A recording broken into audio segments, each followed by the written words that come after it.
Hello, good morning. Good morning mga ka-agri. Good morning sa aking mga subscribers, followers, nang-click ng notification bell.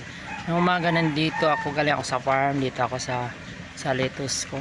Lettuce sa mini greenhouse. Yan po sa likod ko yung mga lettuce ko na harvestin na. Tapos dyan yung maliliit ay bagong transplant po. So ikutin ko to para makita nyo po ano yung aking ginawa nung isang gabi para ma-update kayo. Ito po yung aking ginawa.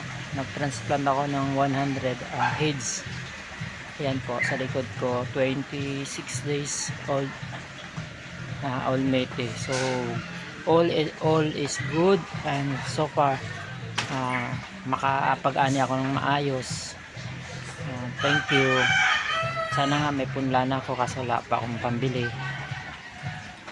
Gayon, yun lang muna. Then update ko kayo sa aking ginawang yung aking mga pinapaugat ko na sa rotting powder na mga halaman, kasi pang SM na to, ititinda namin sa SM.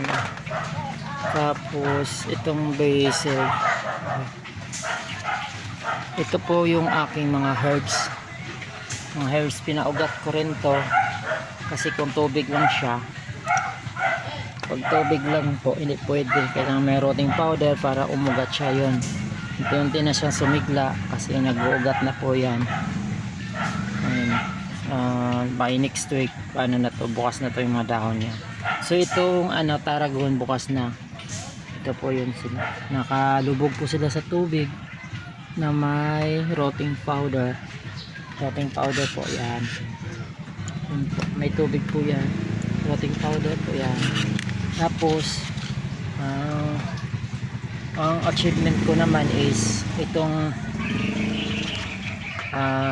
rubber tree ko, kasi ito hindi mo talaga to kayang paugatin pag walang rotting powder. So ngayon proven na nag-uugat ang aking kung walang rotting powder di mo talaga to mapapaugat ang rubber tree.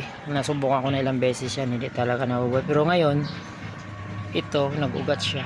Ayan, lahat yan mga ugat niya yan. So effective ang rotting powder yan, kayang paugatin ang mga cuttings. So subukan nyo at para makaparami kayo ng tanim. So next plan ko is yung aking mga orange, pungkan, orange saka kiat-kiat sa farm.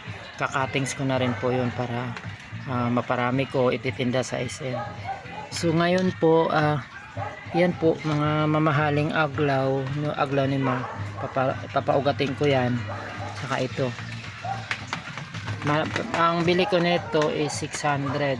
So naparami ko siya, siyempre bebenta ko rin siya ng mahal din siyempre, po yan, mahirap mahanapin. So ngayon hanggang dito lang din muna ang video ko, para di naman masyadong mahaba. So ngayon thank you very much sa mga nanonood at nag-subscribe sa aking mga video, nag-follow and nag-click ng notification bell. Sana hindi kayo magsawa sa panood ng aking mga video. Diyan sa likod ko meron ako dyan ipapakita rin next video ko. Thank you, bye bye.